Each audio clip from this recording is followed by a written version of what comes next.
तो मित्रों नमस्कार।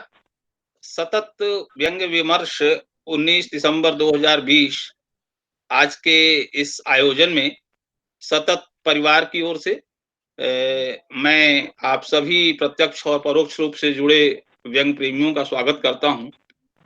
और आज हमारे साथ व्यंग्य के जुड़े हुए बहुत ही महत्वपूर्ण हस्ताक्षर यहाँ मौजूद हैं और ज्ञान जी भी जुड़ेंगे थोड़ी देर में। हम सब लोग आज व्यंग्य पर बातचीत करेंगे और व्यंग्य पर बातचीत करते हुए जो विषय आज व्यंग्य विमर्श का है, उसमें सबसे पहला जो विषय रखा गया है, वो है आज का व्यंग्य ही क्यों? व्यंग्य को लेकर हम क्या समझते हैं, व्यंग्य पर आज क्यों बातचीत की जाए? यही विषय है और इसी पर पूरी बातचीत केंद्रित है। मेरी समझ से एक ये बिल्कुल ओपन एंडेड है और विषय केंद्रित भी है और विषय को ध्यान में रखकर हमने ये रखा है कि व्यंग्य पर ही बात हम लोग क्यों करना चाहते हैं। इस पर सभी साथी अपनी बात रखें। आज इस विषय पर सभी आमंत्रित विशेषज्ञ अपनी राय रखेंगे और मुझे उम्मीद है कि हम सभी सुनने वाले श्रोतागण निश्चित तौर पर इससे समृद्ध होंगे।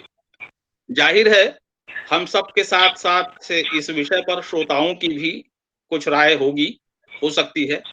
सभी श्रोताओं से भी मैं निवेदन करूँगा, जो यहाँ गूगल मीट से जुड़े हैं, जो फेसबुक लाइव के माध्यम से हम लोगों के साथ जुड़े हैं, सभी श्रोताओं से मैं निवेदन करूँगा कि विशेषज्ञों के उद्बोधन को सुनते हुए आपके मन में यदि कोई प्रश्न उठे, तो निश्चित तौर पर आप उस प्रश्न को कमेंट बॉक्स में फेसबुक के कमेंट बॉक्स में या जो गूगल मीट पर जुड़े हैं, तो गूगल मीट के कमेंट बॉक्स में, चैट बॉक्स में आप वो अपनी जिज्ञासा को, अपने प्रश्न को निश्चित रूप से वहाँ लिखें। हमारी कोशिश होगी कि हम लोग तमाम प्रश्नों को आपके नाम के साथ विशेषज्ञों के सामने रखें और उनका भी यथोचित उत्तर हम लोग इस पूरे विमर्श के आखिर में हासिल करेंगे। इन्हीं शब्दों के साथ मैं आज आप सबका हार्दिक अभिनंदन करता हूँ और औपचारिक अभिनंदन के लिए, औपचारिक रूप से स्वागत के लिए सतत साहित्यिक संस्था के हमारे अगुवा और हमारी पूरी टीम के साथ मैं श्री बलदेव त्रिपाठी जी से निवेदन करूँगा कि वो आज के इस आयोजन के औपचारिक स्वागत के में अपने उद्गार व्यक्त करें। आदरणीय बलदेव त्रिपाठी जी, स्वागत उद्बोधन के लिए आपका स्वागत है। आप सभी को मेरा नमस्कार। आदरणीय डॉक्टर प्रेम जन्मेजय जी, आदरणीय थोड़ी देर में शामिल होने वाले आदरणीय डॉक्टर ज्ञान चतुर्वेदी जी, आदरणीय रमेश सैनी जी, आदरणीय मधु आचार्य आशावादी जी, राजशेखर चौबे जी, शशिकांत सिंह शशि जी, अनुमणि त्रिपाठी जी, सतत साहित्यिक संस्था के प्रथम व्यंग्य विमर्श व्यंग्य ही क्यों में विमर्श के लिए आप सभी का हार्दिक स्वागत है। सतत साहित्यिक संस्था आदरणीय प्रताप सहगल सर के संरक्षण में लगातार नए नए कार्यक्रम आयोजित कर रही है और हम लोगों का ये पूरा प्रयास रहता है कि एक स्तरीय कार्यक्रम, जो भी कार्यक्रम हो, साहित्य का स्तरीय कार्यक्रम आयोजित हो। पहले इससे पूर्व 4 काव्य गोष्ठी आयोजित हो चुकी है। अब विमर्श के रूप में पहला विमर्श जो प्रारंभ हुआ है, वह श्री रमेश तिवारी जी के की परिकल्पना है कि व्यंग्य पर ही, व्यंग्य ही क्यों पर, इस विषय पर व्यंग्य वार्ता किया जाए, विमर्श किया जाए। इसमें आज जो मूर्धन्य व्यंग्यकार उपस्थित हुए हैं, आप सभी लोगों के विमर्श सुनने के लिए हम सभी लोग उपस्थित हैं और आने वाले समय में भी मेरा पूर्ण विश्वास है कि आप सभी का सहयोग एवं मार्गदर्शन हम लोगों को मिलता रहेगा।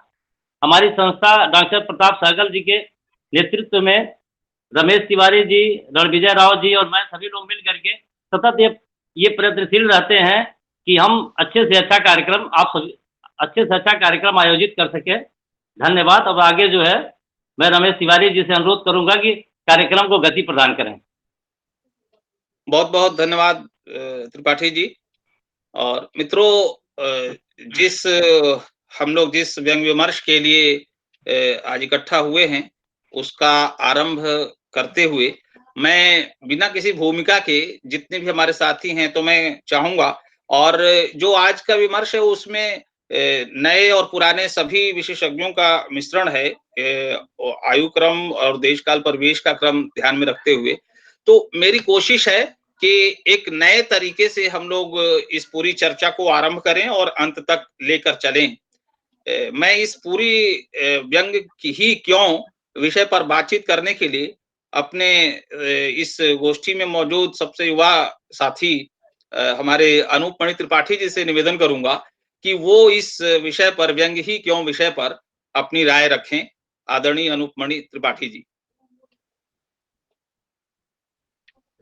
जी नमस्कार आप सभी को, और मुझे अपनी बात रखने के लिए मौका देने के लिए आप सबका आभार। विषय है व्यंग ही क्यों। तो ये प्रश्न बहुत गहरा है, बहुत व्यापक है, व्यंग ही क्यों।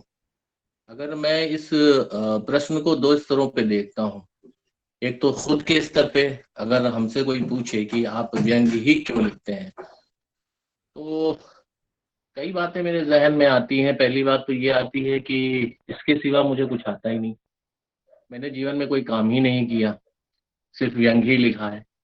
और व्यंग व्यंग का विधान ऐसा है कि इसमें आप कुछ भी कर सकते हैं, बड़ी फ्रीडम है आपको करने की। आप कहीं भी गोते लगा सकते हैं, कुछ भी कर सकते हैं, क्योंकि इसका कुछ स्ट्रक्चर नहीं है ना।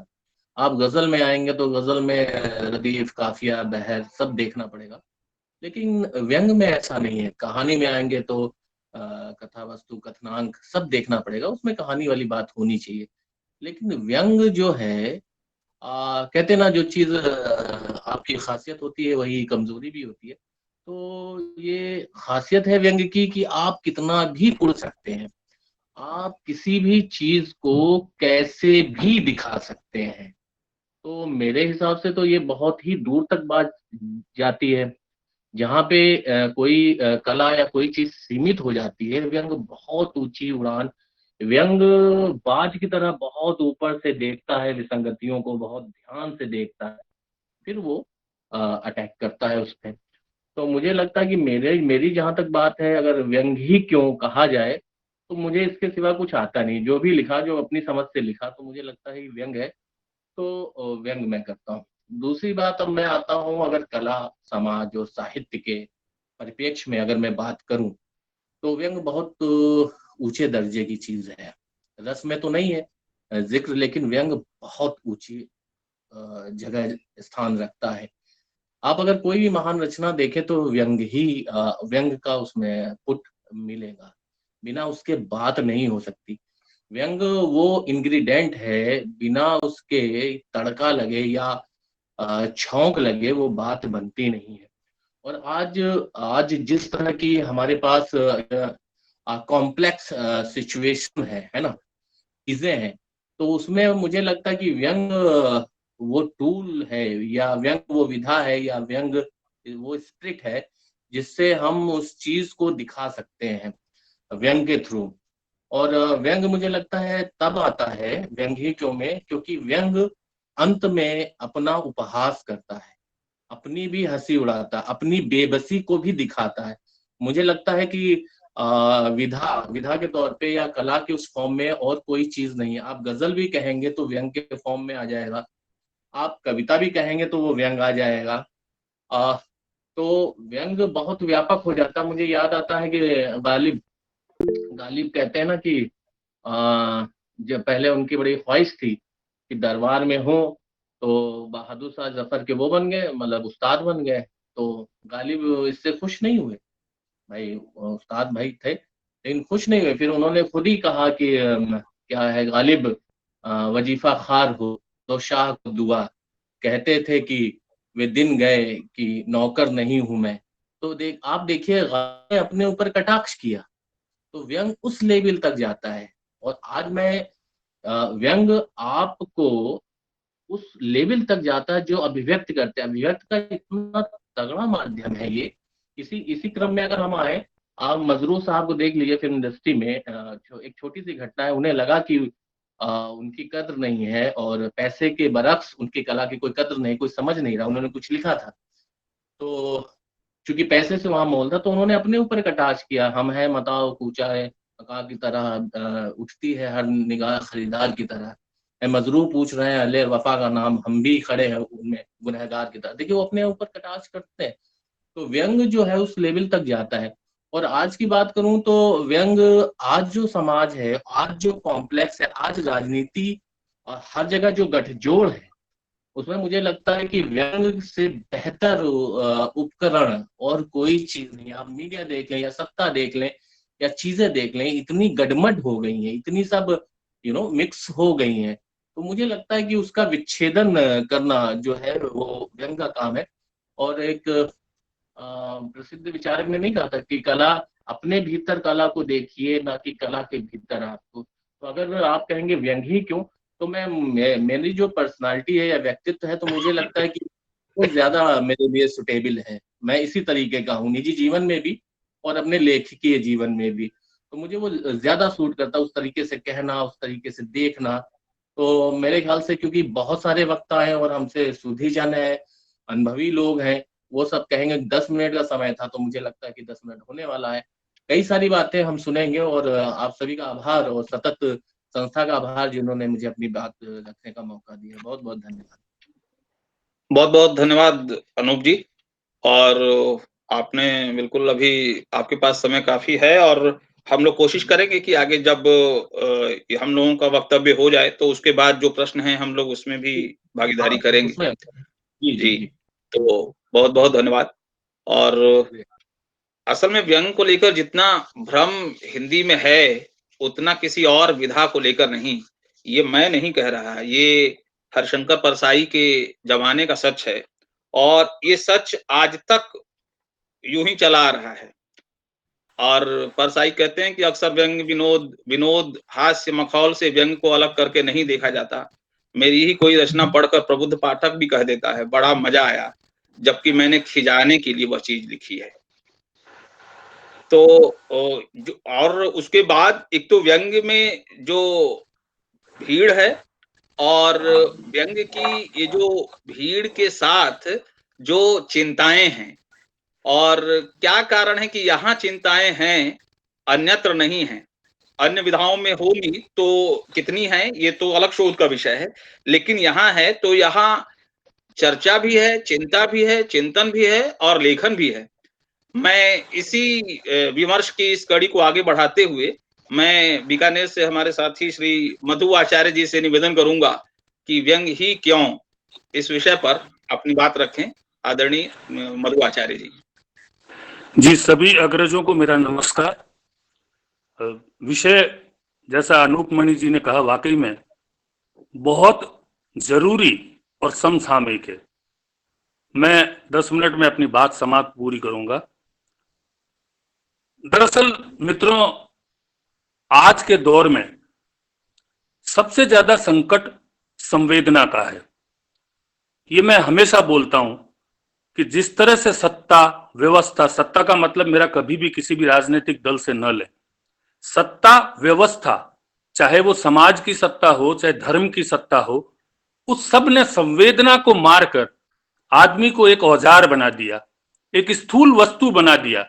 उसे वापस आदमी बनाने की जरूरत मेरे ख्याल से इस समय साहित्य की सबसे बड़ी जरूरत है। और ये काम आसानी से कोई कर सकता है तो व्यंग कर सकता है। मैं एक बात और कहना चाहूंगा, जब लोकतंत्र में दो पक्ष होते हैं, एक सत्ता होती है और एक विपक्ष होता है। जब विपक्ष कमजोर पड़ता है तब साहित्य और जर्नलिज्म, पत्रकारिता विपक्ष की भूमिका निभाती है। मैं फिर कह रहा हूं कि सत्ता का अर्थ किसी एक पार्टी की सत्ता से नहीं है, लेकिन सत्ता का मूल चरित्र व्यक्ति का शोषण होता है, अपनी सत्ता की प्रतिस्थापना होती है और उसे अनंत काल तक चलाए रखने की उनकी मंशा होती है। उस दौर में आदमी की भावनाएं और संवेदनाएं सत्ता किस तरह से कुचलती है, इसके अनेक उदाहरण इतिहास से हमको मिलते हैं। इसलिए हमेशा मैं व्यंग्य क्यों, मैं तो आगे बढ़कर हमेशा कहता हूं कि साहित्य जो है वो हर सत्ता का स्थायी विपक्ष होता है।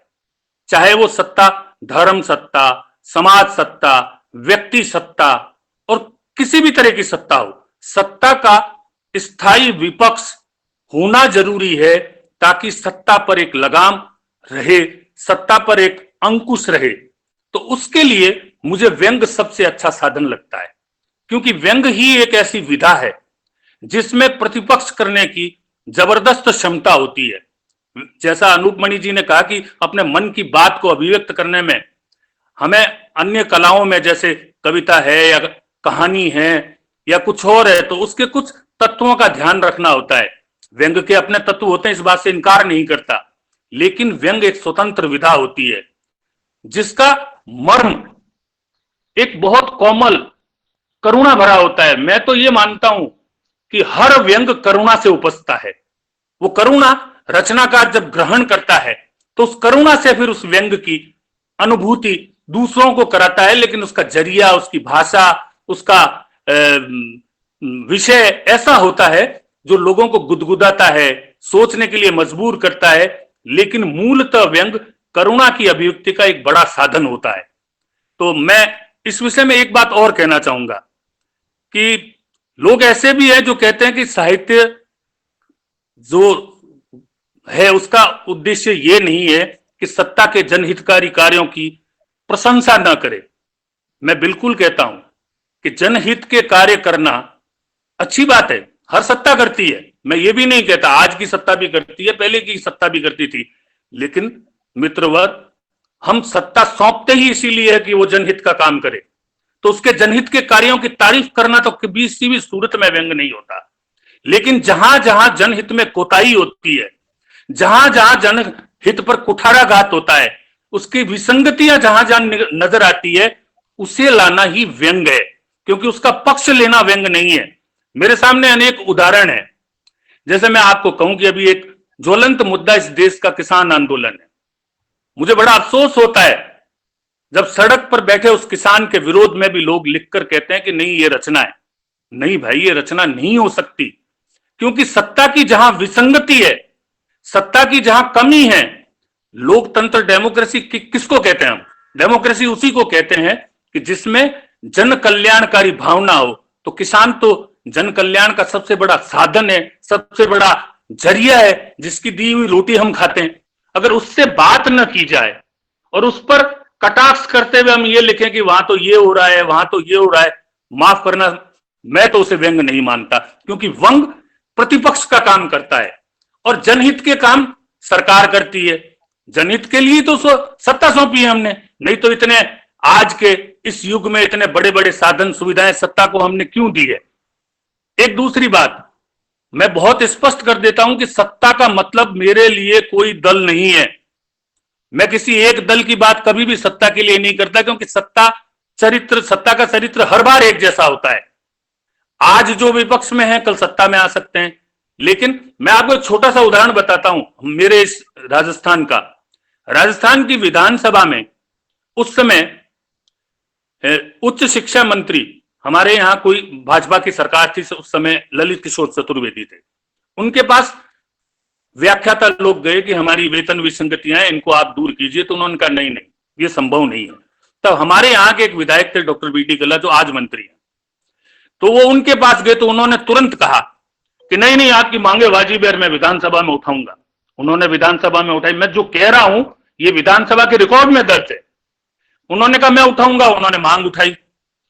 ललित किशोर जी चतुर्वेदी मंत्री ने कहा कि नहीं, ये जायज नहीं है, इनकी मांगे, ये ऐसा नहीं किया जा सकता। उन्होंने नियम कानूनों का हवाला दिया, वो दर्ज है।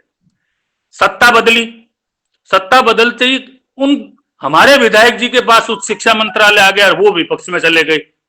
तब व्याख्याता उनके पास गए तो उसी विधानसभा में जो मंत्री थे जिन्होंने नकारा था, उन्होंने ये प्रस्ताव रखा कि इन व्याख्याताओं की मांगों को पूरा किया जाना चाहिए। और जो पहले विपक्ष में रहकर उनकी तरफदारी कर चुके थे वो मंत्री थे, वो कहते हैं नहीं ये मांगे जायज नहीं है, विसंगति मूलक है। तो ये उदाहरण इसलिए दे रहा हूं कि सत्ता का चरित्र एक जैसा होता है। इसलिए हमें सत्ता के प्रतिपक्ष की भूमिका निभाने के लिए अगर कोई एक साहित्यिक कलात्मक माध्यम चाहिए तो वो व्यंग से सुदृढ़ कोई नहीं है। और मैं तो पहली बार देख रहा हूं, किसान आंदोलन के दौरान मैं देख रहा हूं जिस तरह से मोबिलाइजेशन हुआ है, विपक्ष में रचनाओं का आना कम से कम मेरे जैसे संवेदनशील व्यक्ति के लिए एक चिंता की बात है। क्योंकि किसान अगर आंदोलन कर रहा है, उसके पास खाने के साधन है, तो ये उसकी कमी नहीं है कि यहां तो किसान बादाम पिस्ता पी रहे हैं, फला चीजें खा रहे हैं। तो भाई उसके पास आज जैसे ये कल्पना कर ली जाती है कि साहित्यकार का मतलब तो दाढ़ी बढ़ी हुई है, एक झोला लटकाए हुए, ये कौन सी धारणा है? ये किसने बनाई धारणा है? तो उस आंदोलनकारी के प्रति कोई ना कोई तो आपके मन में उसकी मांग के प्रति बात होनी चाहिए, उसके रहन सहन और उसके प्रति नहीं होनी चाहिए। वो किसान किस बात की लड़ाई लड़ रहा है? उसकी लड़ाई जायज नाजायज राजनीतिक तौर पर एक पक्ष कहेगा कल को यही सत्ता बदल गई तो शायद ये किसानों के साथ खड़ी होगी।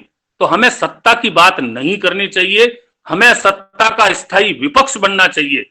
और उस विपक्ष बनने के लिए कविता कहानी कोई साधन नहीं हो सकती, एक व्यंग्य साधन हो सकता है। हमें भूलना नहीं चाहिए मुंशी प्रेमचंद की होरी को। अगर हम साहित्य के विद्यार्थी हैं तो मुंशी प्रेमचंद का होरी हमारे भीतर हमेशा जीवित रहना चाहिए। और अगर वो जीवित रहा तो हम किसी भी सूरत में अपने पथ से नहीं भटकेंगे।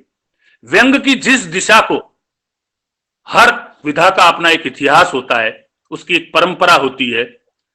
जिस व्यंग को शरद जोशी और हरिशंकर परसाई ने स्थापित किया था, अगर हम उसकी लाइन में खड़े हैं, उनके कदमों पर चल रहे हैं और उस दिशा में जा रहे हैं, तो कम से कम हमें हमेशा सत्ता किसी की भी हो, मैं साफ कह रहा हूं, चाहे भाजपा, कांग्रेस, वामपंथ, किसी की भी हो, अगर सत्ता गलत करती है तो उसके प्रतिपक्ष में खड़ा होना ही व्यंग्यकार बनना है।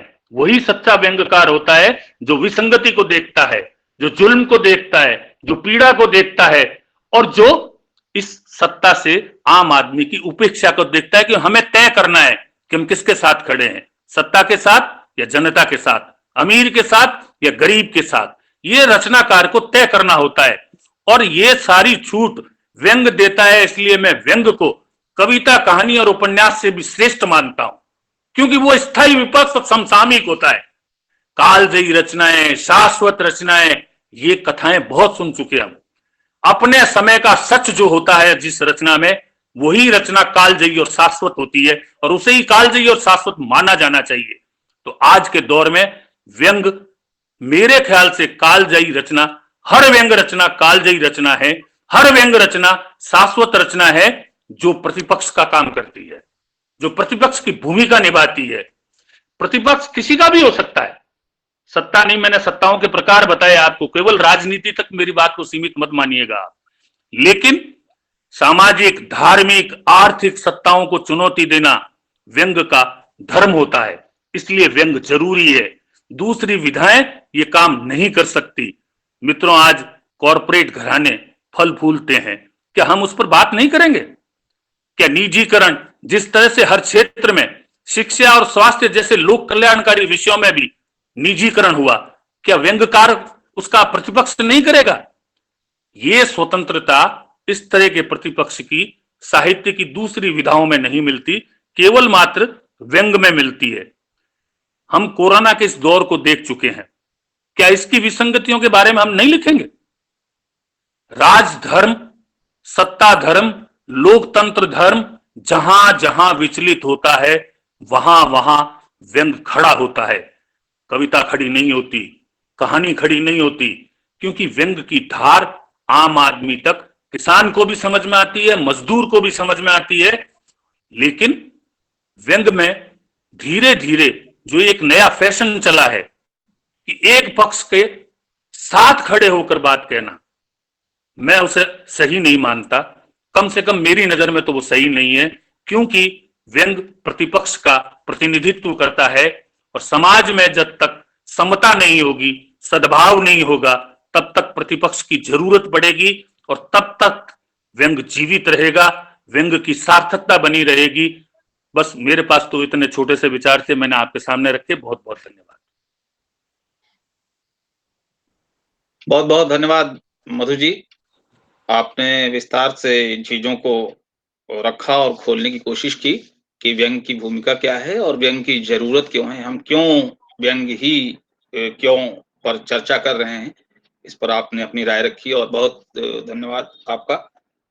मैं स्वागत कर रहा हूं, हमारे ज्ञान चतुर्वेदी जी भी जुड़ गए हैं, तो थोड़ा मैंने जैसा बताया था कि शुरू में उनको कुछ वहाँ अपना चिकित्सकीय काम से जो देश से जुड़ने वाले थे, लेकिन मैं देख पा रहा हूँ कि जुड़ गए हैं। तो बिना किसी भूमिका के मैं मधु जी को धन्यवाद देते हुए और अगले वक्ता के तौर पर मैं रमेश सैनी जी को बुलाना चाहूँगा कि रमेश सैनी जी व्यंग ही क्यों विषय पर अपनी बात रखें। आदरणीय रमेश सैनी जी। धन्यवाद तिवारी जी। और मैं अपने मित्र बलदेव त्रिपाठी जी, प्रताप सहगल जी और रणवीर जी का आभार कि उन्होंने इस पर बात करने के लिए मुझे आमंत्रित किया। अब हमारे अनूप जी ने और मधु आचार्य जी ने बहुत सी बातें बोली हैं, काफी बातें कह भी दी हैं, किंतु बातें तो वहीं घूमेंगी, भले उसका कौन अलग हो जाए। मैं एक बात कहना चाह रहा हूं कि आज कहानी, कविता और अन्य दूसरी विधा बहुत पीछे चली गई हैं और उनके सामाजिक सरोकार भी बहुत पीछे चले गए हैं। लिखी जा रही हैं, कविता भी बहुत अच्छी लिखी जा रही है, किंतु उनका जो संबंध है आज सामाजिक सरोकारों से छूटता जा रहा है। और अब इस स्थिति में व्यंग पे ही हम आंख गड़ा सकते हैं कि वो एक अच्छी भूमिका के साथ सामाजिक सरोकारों के साथ अपनी बात कहे, और वह कर भी रहा है। और व्यंग अभी बहुत पिछले 7-8 साल से बहुत चर्चित भी हुआ, और इसमें हमारे कई मित्रों का, भाई प्रेम वर्मा जी की व्यंग यात्रा का या दूसरी घटनाओं का भी बड़ा महत्वपूर्ण योगदान है कि आज हम व्यंग विमर्श कर रहे हैं। इन तो सिर्फ व्यंग पहले लिखा जा रहा था, विमर्श नहीं हो रहा था। मैं एक बात है, व्यंग में हम सब सामाजिक सरोकार हो, राजनीति हो, अर्थशास्त्र, विज्ञान हो, इस पर बात कर सकते हो और इन पर चर्चा हो भी जाती है व्यंग के माध्यम से। किंतु अन्य जो विधा है वो करती जरूर है, किंतु दबे स्वर से करती है। व्यंग जितने मुखरता से सामने लाता उतना नहीं कर पाती। इसलिए परसाई जी ने जब कहानी लिखी थी पहली, दूसरी, और तो वो उसको कहानी कहते थे, किंतु लोग कहते थे कि नहीं ये कहानी नहीं, आपका व्यंग है। मतलब व्यंग अपने आप स्वीकार कर रहा, पाठक को स्वीकार कर रहा। वो व्यंग ही एक ऐसी बात है जो कि सीधे सीधे पाठक के और समाज के अंतरतम पे अंदर घुसकर प्रहार करती है और उसको मतलब बहुत अंदर तक करती कि सोचने को मजबूर हो जाता। इवन कहानी से, कविता से थोड़ा थोड़ा राजनीति प्रभावित होती है, कहानी से तो मुझे नहीं दिखता कि प्रभावित होती हो, क्योंकि कहानी में भी उतनी संप्रेषणता है जितनी कि व्यंग में है। किंतु एक बात और भी है कि हम यहाँ पर जो व्यंग पे हम चर्चा करने के लिए मजबूर कि व्यंग अच्छा काम कर रहा है, सब कुछ कर रहा है और करते हुए अपनी उपस्थिति भी दर्ज करा रहा है, किंतु व्यंग का जो स्वर था, व्यंग के पीछे जो स्वर आवाज दी थी हमारे पूर्वजों ने, हरिशंकर परसाई, शरद जोशी, रविनाथ त्यागी, लोगों ने जो आवाज दी थी, जो बात कही थी, उससे लोग भटक रहे हैं। आज मतलब 200 शब्द लिख दो, कुछ भी लिख दो, किसी चीज का बखान कर दो, वो कहेंगे जो मेरा व्यंग है और आपको मानना पड़ेगा। मतलब वो व्यंग के जो मूल बात है, मूल फॉर्मेट है, उसे बहक रहे हैं। वहां तक तो ठीक है भाई, हम उसको उपेक्षा कर सकते हैं, हम उसको कह भी देंगे कि ये व्यंग आपका नहीं है। और किंतु उसके बाद व्यंग से जो लोग आए हैं, जो अभी नए नए लोग आए हैं, वो बहुत चिंतनीय हो गई बात है। उनके पास सामाजिक सरोकार नहीं है, उनके पास मानवीय संवेदना नहीं है। आज हमने कोरोना काल निकल गया, कितनी रचनाएं हमको याद है कोरोना मानवीय संवेदनाओं की, कितनी रचना है, मतलब उन्हें है ही नहीं है। और लोग कोरोना में जश्न उड़ा रहे हैं। मतलब इतनी बात भी उनका कैसा दिल हो जाता है कि हम कोरोना के फायदे ढूंढने लगते हैं, हम कोरोना में गीत संगीत का प्रोग्राम रख लेते हैं।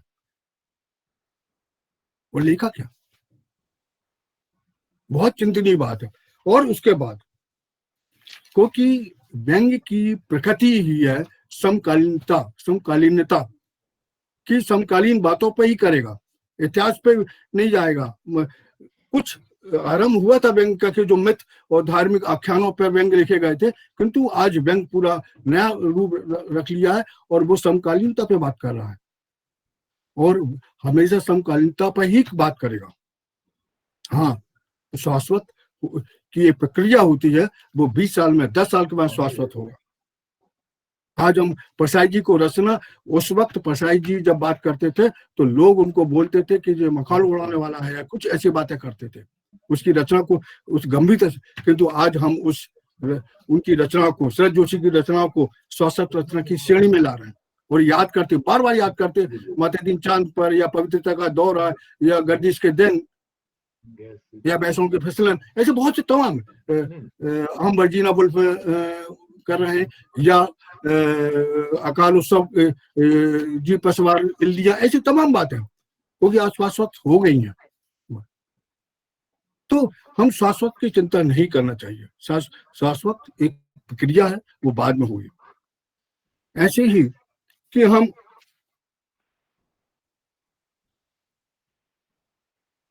व्यंग की जो प्रकृति है वह पाठक को बहुत सामने लाती है, क्योंकि जिससे वो पीड़ित होता है, समाज से पीड़ित होता है, सत्ता से पीड़ित होता है, पड़ोस से पीड़ित होता है, और जो अंधविश्वास है उनसे पीड़ित होता है, वह को सजग करने के लिए व्यंग ही काम करता है। और व्यंग में जो व्यंग की जो प्रकृति है वो सजग करने वाली है, सचेत करने वाली है। और सबसे महत्वपूर्ण बात है, व्यंग सवाल उठाता है, सत्ता पे सवाल उठाता है, समाज पे सवाल उठाता है, उन विसंगतियों पे सवाल उठाता है जो घूम रही हैं। अन्यथा कोई भी विधा सवाल नहीं उठाती। और एक बात और मूल कर दूं, जैसा कि मैं महसूस करता हूं, व्यंग्यकार उत्तर देने के लिए जवाबदार नहीं होता, उसे कोई जवाबदारी नहीं है कि वो उत्तर दे, विसंगतियों के लिए उत्तर दो या समाज के उस सत्ता के लिए उत्तर दे, कोई उत्तरदायी नहीं है। सिर्फ सवाल खड़े करेगा और सवाल जिस पर खड़े करता है उसका उत्तर, चाहे वो सत्ता हो समाज हो, वो उत्तर देगा। यह बहुत महत्वपूर्ण बात है। किंतु आज के जो नए लोग हैं, बड़ा दुख होता है कि लोग जिनके साथ खड़े होना चाहिए था या खड़े होने की प्रकृति है, उनके विपक्ष में दिख रहे हैं। आज मतलब किसान आंदोलन चल रहा है तो उन व्यंग्यकारों को उनका काजू खाना अच्छा नहीं लग रहा है। अरे भाई, मेहनत किया, सब कुछ किया, अगर 2 पैसे कमा के 2 काजू खा लिए तो क्या उनको अच्छा नहीं लग रहा है? क्या बात कर रहे हैं? एक कहता है कि आप किसान हो क्या? मतलब अब अपने को, मतलब कोई हमसे भी पूछ सकता है कि आप लेखक हो क्या, आप व्यंग्यकार हो क्या? मतलब अद्भुत समय चल रहा है और यह खतरा बहुत है। अब मैं जैसा महसूस करता हूं कि बाकी चीजें तो हमें थोड़ा बाजू में रखना है। अगर हम नीचे थे तो जैसा पिछले दिनों कविता के साथ हुआ था, मंची कविताओं ने कविता को थोड़ा हाशिए में लाकर रख दिया था, आज अगर हम नहीं चेते तो व्यंग्य के साथ भी वही हो सकता है कि जो छद्म व्यंग्यकार हैं, जो छद्म रचनाएं हैं, वो हमारे सामने आ जाती है, जैसे कि खोटा सिक्का सामने आ जाता है। तो उस पर भी सचेत हो, और यह व्यंग्य कर सकता है। तो मेरी लड़ाई अब उस सतर्कता से है, उस सजगता से है कि जो लोग सत्ता के साथ खड़े दिख रहे हैं, उनकी बात कर रहे हैं, उन पर नजर रखनी होगी। अद्भुत समय है, मतलब जिसकी कल्पना नहीं कर सकते। और ऊपर से भाई अभी आचार्य जी ने बोला, बड़ा अच्छा बोला। वो बोलते हैं कि उसके बाद वो सीना जोड़ी कर रहे हैं कि हम अच्छे कामों की प्रशंसा नहीं कर सकते। उसका बढ़िया बात है हमारे आचार्य जी ने बोली कि भाई अच्छे काम की तो बात सब लोग स्वीकार करते ही हैं, हमें तो विपक्ष की भूमिका हमने कहा, तो वही बात है। और एक बात कितना दोहरा चरित्र है, वह व्यंग्य के माध्यम से ही आ सकता है।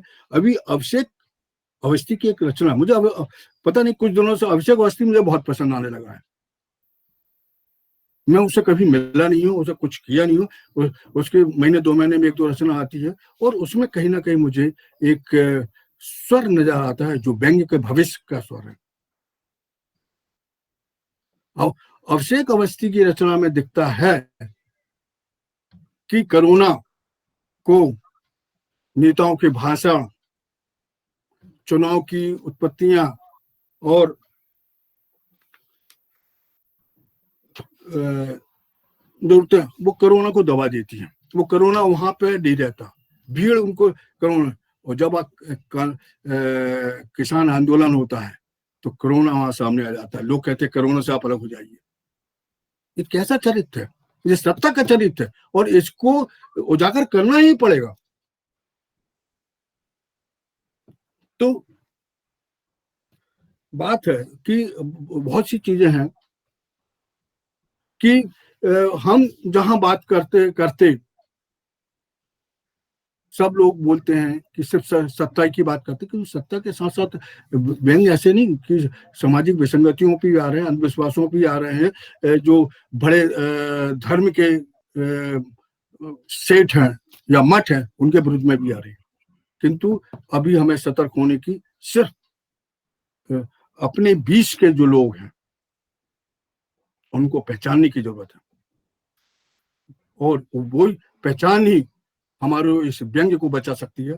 और मैं अपनी बात को, पता नहीं कितना मिनट हो गया, देखा नहीं मैंने, फिर भी मैं एक बात तो कहना चाहूंगा कि व्यंग्य में राही मासूम राजा जब कहते हैं कि सर उठाने का हक आसान नहीं है, सर उठाने का हक आसान नहीं है, सर झुकाने से इनकार तो कीजिए, सर झुकाने से इनकार तो कीजिए।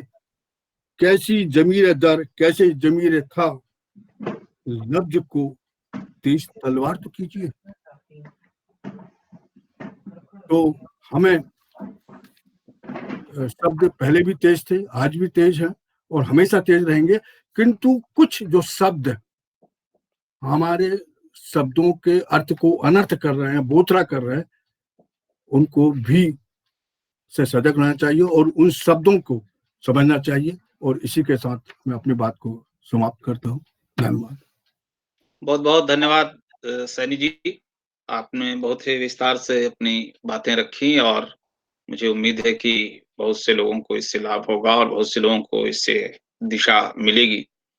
और मैं निश्चित रूप से इन चीज़ों को बड़े ध्यान से सुन रहा हूँ, और मैं बिना किसी भूमिका के मैं इसको आगे लेकर चल रहा हूँ। और जिन लोगों को हमने पढ़ा और पढ़ के व्यंग का ककाहरा सीखा, ऐसे 2 दिग्गज हमारे साथ हैं आज के इस गोष्ठी में, प्रेम जन्मेजय और ज्ञान चतुर्वेदी सर। तो मैं प्रेम जन्मेजय सर से निवेदन करूँगा कि वो आज के इस विमर्श में अपनी भागीदारी करें, और जो भी वो समझते हैं कि व्यंग्य ही क्यों, इस पर जो उनकी समझ है, जो वो समझते हैं, उस पर अपनी बात रखें आदरणीय डॉक्टर प्रेम जन्मेजय सर। धन्यवाद रमेश तिवारी। आवाज आ रही है मेरी? जी सर। धन्यवाद। सबसे पहले मुझे अच्छा लग रहा है कि जो एक हिंदी व्यंग में एक सुखद मोड़ आरंभ हुआ 21वीं शताब्दी में, वो यहाँ पर बड़ी संजीदगी के साथ दिखाई दे रहा है। आज जब सतत जैसी साहित्यिक संस्था कवि सम्मेलन करने के बाद व्यंग्य पर बातचीत करती है, और इस संस्था के साथ बहुत ही महत्वपूर्ण लोग जुड़े हुए हैं, प्रताप सहगल हैं, जिनका नाटक के क्षेत्र में, संस्मरण के क्षेत्र में, कविता उपन्यास के क्षेत्र में बहुत बड़ा नाम है। बलदेव त्रिपाठी हैं, जिनका भी एक व्यंग्य उपन्यास भी आया है। रणविजय हैं, रमेश तिवारी हैं, जो मतलब जिन्होंने श्रीलाल जी पे बहुत अच्छा काम किया।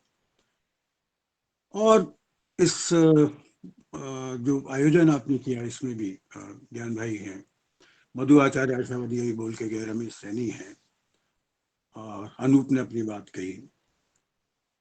तो मुझे ये अच्छा लग रहा है कि 21वीं सदी में एक जो बदलाव आरंभ हुआ कि हम व्यंग्य पर बातचीत करने लगे। बातचीत पहले भी होती थी, पर वो बहुत सीमित होती थी। वो हमारे सामने दो ही विषय थे, आप कोई भी विषय दे दीजिए वैसे, तो बात वही होता था कि व्यंग्य विधा है या नहीं है, और व्यंग्य में कितना हास्य, तराजू लेके तोला जाता था।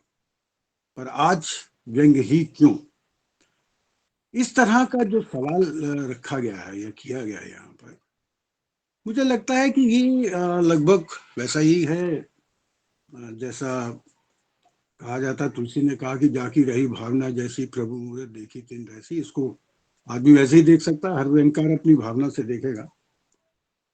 आरंभ में एक पहले बात कह दूं कि अभी मधु आचार्य आशावादी ने या रमेश सैनी ने जो बात कही किसानों को लेकर, और मुझे लगता है कि आराम से परसाई का भी यही मत रहा। मैं भी लगातार यही कहता रहा हूं, जब ये होता है कि व्यंग्य किया जाए, व्यंग्य का हथियार का प्रयोग किया जाए, तो किस पर किया जाए, किस पर नहीं किया जाए, ये चेतना बहुत आवश्यक है। और वंचितों पर कभी भी व्यंग्य नहीं करना चाहिए, ये आराम से रहा।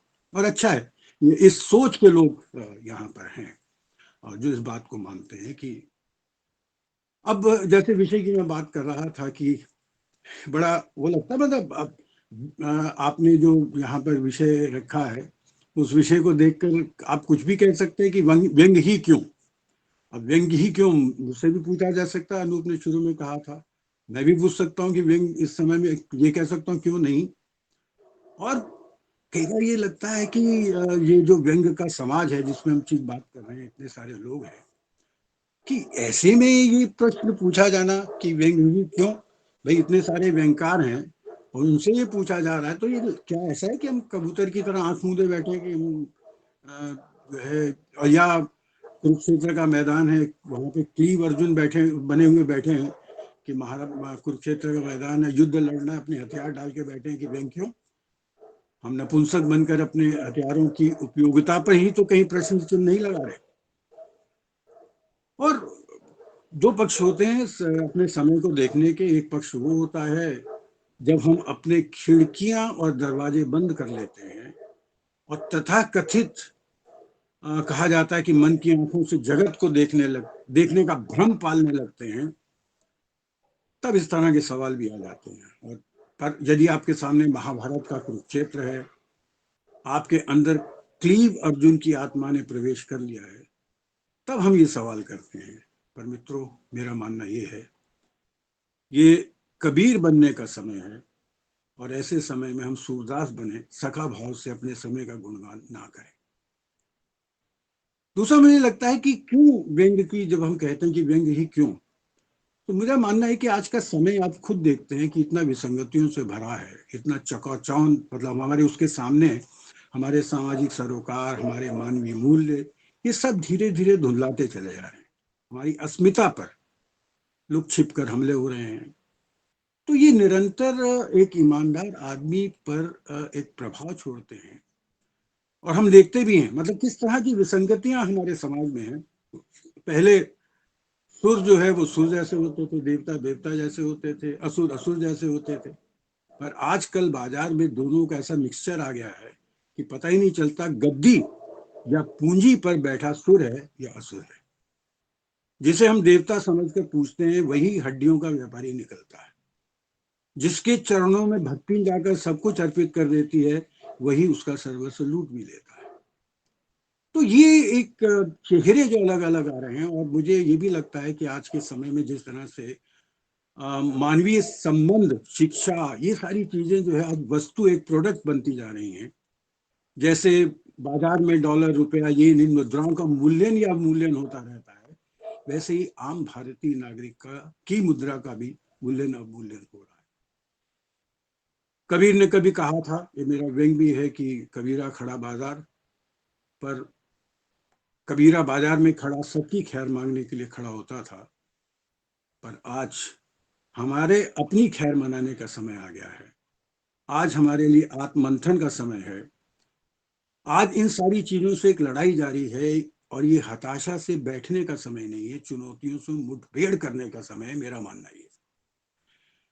अभी हम लोगों ने कोरोना काल में उलझी हुई अनेक विसंगतियों से मुठभेड़ की है, पर सबने नहीं की। अगर आप ध्यान दें, अभी कुछ लोगों ने सवाल उठाए कोरोना काल में लिखे गए साहित्य का, तो हमने विसंगतियों से मुठभेड़ की और सबने नहीं की। क्यों? क्योंकि कुछ ने उसका रोचक वर्णन किया, अपनी रचनाओं में कोरोना काल को एंजॉय किया। दो तरह के वर्ग इसमें रहे हैं। और अभी जैसे किसानों की बात की है, कोरोना काल में बहुत अधिकांश हमारे यहाँ नकारात्मक हुआ है, बहुत ज्यादा। कोरोना ने विश्व भूमि को हम ही नहीं, विश्व भूमि को एक भयंकर कंपन से हिला दिया है, और ये कंपन थम नहीं रहा है। कंपन ने अनेक चूल्हे हिला दिए हैं हमारे सामाजिक मूल्यों की। कंपन बसावट को उजाड़ में बदल देता है। आप जानते हैं, भूचाल आता है तो व्यवस्था व्यवस्थित हो जाती है। तो ऐसा हो गया कोरोना काल कि किसी बहुत अपने को भी, अगर हम सामाजिक मूल्यों की दृष्टि से और मानवीय संबंधों को देखें, तो किसी अपने को भी कंधा देते हुए डर लगता है। और मुझे लगता है कई बार मनुष्यता जैसे सड़क पर कुचली एक जानवर की लाश सी है, जो बदबू अब मारने लग गई है। न शोक बांट सकते हैं, न खुशी बांट सकते हैं। अनिश्चितता के कारण मानवीय अंधेरे में खड़े जीवनदायी पेड़ जो होते हैं, पेड़ हमें जीवन देता है, पर अंधेरे में कई बार हम उसको देखते हैं तो हमें डर लगता है, उसको देख के भूत लगता है वो। तो मुझे लगता है, अभी जैसे किसान की बात कर रहे थे, तो मुझे लगता है मानवीय मूल्य भी किसी वंचित से हाथ बांधे हुए भयभीत है, गिड़गिड़ा रहे हैं। और कारण क्या है? हमारी प्राथमिकताएं बदल दी गई हैं। मानवीयता पर मुझे एक संकट काल लगता है ये। कभी निदा फाजली ने कहा था कि हर आदमी में होते हैं 10-20 आदमी, आपने सुना होगा। मुझे लगता है कोरोना भी और चीजें जो है, जो हमारा समय है, उसमें भी वो भी 10-20 आदमी जैसा हो गया। उसके भी अनेक चेहरे सामने आ रहे हैं। अब जब कोरोना काल में बंदी का समय, बड़ी जल्दी चीजों को भूल जाते हैं, पर याद कीजिए बंदी का समय।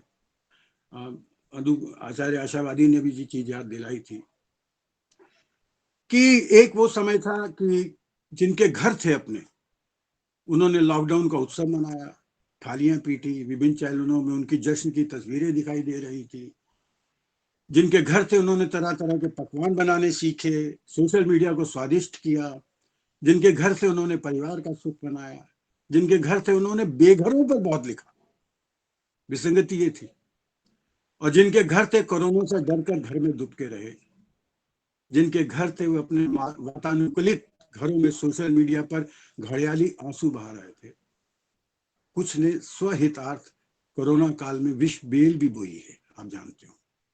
पर उनको देखिए आप, जिनके घर नहीं थे, जिनके घर मीलों दूर उनका इंतजार कर रहे थे, वे सब तपती सड़क पर पैरों के छालों के दर्द के साथ अपने घर की ओर लॉकडाउन होने के लिए जा रहे थे। वो अपने घर में लॉकडाउन होना चाहते थे। वे कोरोना से नहीं डर रहे थे, वो भूख से डर रहे थे।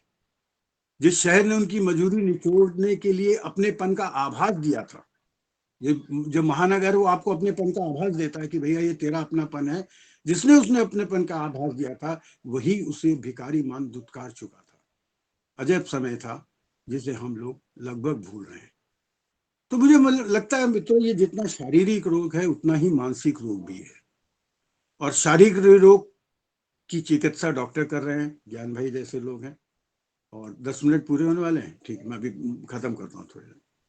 और मानसिक रोग की चिकित्सा उसका उत्तरदायित्व साहित्यकारों और बुद्धिजीवियों का। तो मुझे लगता है प्रजातंत्र का मुखौटा पहन हमारी न्याय व्यवस्था, राजनीति आदि ने एक नया वायरस जन्म दिया है, जिसका डीएनए बदल रहा है। प्रतिरोध से ही हम, प्रतिरोध की बात की थी, प्रतिरोध से ही हम समाज में प्रतिरोधक शक्ति की वैक्सीन तैयार कर सकते हैं। अहंकार अगर प्रतिरोध करेगा तो वो इस समय को जो है एक उस तरह की वैक्सीन, और ऐसे समय में जब अन्य विधाओं के श्रेष्ठ रचनाकार जिन पर व्यंग का ISI जब लोग कहते हैं कि व्यंग क्यों किया जाए, तो ऐसे समय में जब ऐसे लोग भी व्यंग लिख रहे हैं जिन पर व्यंगकार का ठप्पा नहीं लगा है, और ये बात मैं ऐसे ही नहीं कह रहा हूँ, और ये भी नहीं कह रहा हूँ इक्का दुक्का लोग है, प्रमाण के साथ कह रहा हूँ। इसका प्रमाण आपको शीघ्र व्यंग यात्रा के नए अंक में मिलेगा कि जिसके माध्यम से एक मेरा मकसद पूरा हो रहा है कि व्यंग के सोच, व्यंग की चेतना बहुत सारे लोगों में है, और व्यंगेतर ही नहीं, व्यंग शुभचिंतक साहित्यकार मैंने कहा, और उनके लिए मैं कहा कि इनके पास व्यंग की जबान है। और इसमें अगर आप देखेंगे तो अभी ममता कालिया, राम रश्मि, चित्रा मुदगल, रमेश उपाध्याय, उषा किरण खान, संतोष वाजपेयी, महेश कटारे, लीलाधर मंडलोई, मुकेश वर्मा, अशोक वाजपेयी, नरेश सक्सेना, विश्वनाथ सचदेव, मदन कश्यप, गंगाराम राजी, सुधीश पचौरी, आलोक मेहता, बलराम हरियश, मतलब ये सारे लोग आप व्यंगकारों के रूप में नहीं जानते। इसी में हमारे रमेश सैनी भाई का जो है त्रिकोणी भी है इसमें। तो मुझे लगता है कि हम अपने अंदर भी चिंतन करें व्यंग के बारे में, और सबसे बड़ी जरूरत है कि हमारे अंदर जो व्यंगकारों के अंदर संपादक गायब हो गया है, और जिसके कारण हमारा लेखन बहुत निरंकुश और खतरनाक हो गया है, ये, और इसके लिए हमें एक दृष्टि होनी चाहिए हमारे पास। दृष्टि के बिना वो नहीं, दृष्टि से मेरा ये अभिप्राय नहीं है, क्योंकि मुझे मालूम है जब हम लोगों ने लिखना शुरू किया था तो उस समय बहुत ये कहा जाता था, मुक्तिबोध की पंक्ति दोहराई, तय करो कि शोर हो तुम। वो तय करो क्या था कि आप लेफ्ट की तरफ हैं या राइट की तरफ हैं, वो विचारधारा की दृष्टि से था। मेरा उससे अभिप्राय नहीं है। मेरा ये है कि कोई, ये भी नहीं है कि मैं कोई सिद्धांत गढ़ लूं और उस सिद्धांत के आधार पर अपनी रचना लिखनी शुरू करूं, ये भी तय करने वाला नहीं है। ना ट्रिग्नोमेट्री की थ्योरम जो मेरे सामने है उसको मैं हल कर रहा हूँ और आखिर में लिखूं कि QED। तो श्रीलाल जी ने, मुझे बड़ा अच्छा लगता है, याद आता भी, श्रीलाल जी पे किताब भी आई है, उसको करते उनको मैंने बहुत पढ़ा था। उन्होंने कहा था कि मैं उस आदमी के साथ हूं जो सड़क पे नीचे खड़ा है, जो राजमार्ग पे नहीं चल रहा है। मैं ना लेफ्ट में हूं ना राइट में हूं, मैं थोड़ा सा बाई सड़क में हूं। तो हर रचनाकार मुझे लगता है कि बाई तरफ ही होता है। और इसलिए मित्रों, मेरा ये आखिर में समाप्त कर रहा हूँ कि मैं नहीं मानता कि कोई विधा, ये भी बात कहना चाहूँगा कि हम व्यंग की बात करते हैं, व्यंग करते हैं, कोई विधा श्रेष्ठ नहीं होती है, रचना श्रेष्ठ होती है।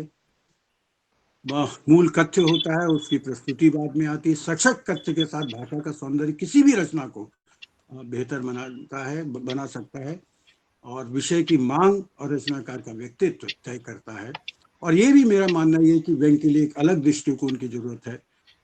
व्यंगकार ही जो है वो समाज को में व्याप्त विसंगतियों पर नजर रखता है, उस पर बातचीत करता है। उसके अंदर, व्यंग के अंदर एक बौद्धिक चेतना होती है जो उसकी बहुत बड़ी शर्त है, और जिसको शिक्षित मस्तिष्क ही ग्रहण कर सकता है। मैं अंत में ये कहूँगा, समय मैंने थोड़ा ज़्यादा ले लिया, मुझे सावधान भी किया था इन्होंने, तिवारी जी ने भी बहुत सारी बातें थी कहने की, कि मेरे लिए तो व्यंग रचना करना एक सीधा रास्ता नहीं है। ये वो प्रेम का मार्ग नहीं है, चाहे नाम है, जहाँ सूदो सनाया बांक कहा जाता, वो नहीं है मेरे लिए।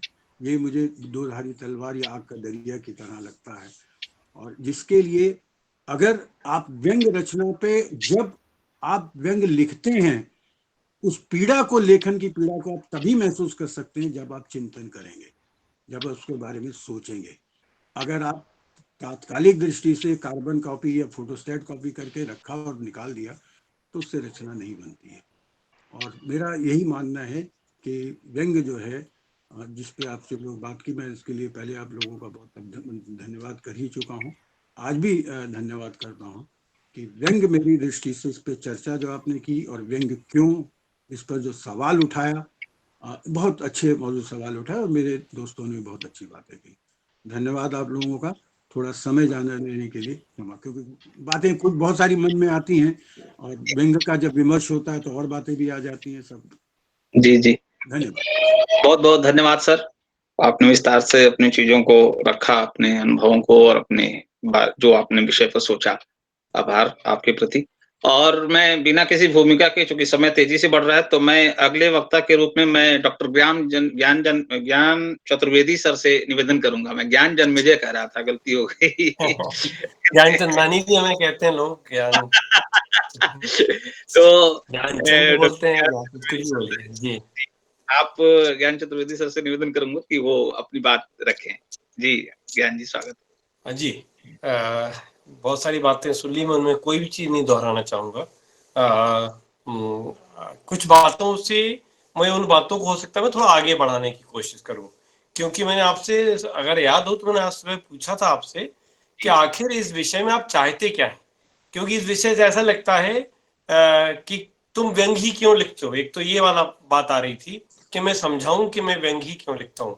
मैं बहुत दुखी हूं कि मैंने अनूप मनी को नहीं सुना, मैंने बलदेव जी को नहीं सुना, और शशिकांत जी को नहीं सुना, या सहगल साहब को नहीं सुना। शुरू में अगर बोल चुके हैं सहगल साहब तो क्योंकि मैं जैसा प्रेम कह रहे थे, हमने कोरोना को जितने पास से देखा है और एक पूरा उपन्यास महामारी पे लिखने का बन रहा है, जो नोट्स में लिख रहा हूँ, उसमें मुझे ऐसा लगता है कि हाँ, एक पूरा उपन्यास का विषय है ये कोरोना में, जो मैंने बहुत करीब से कोरोना को देखा है जिस ढंग से, उस पर हम बात नहीं करेंगे।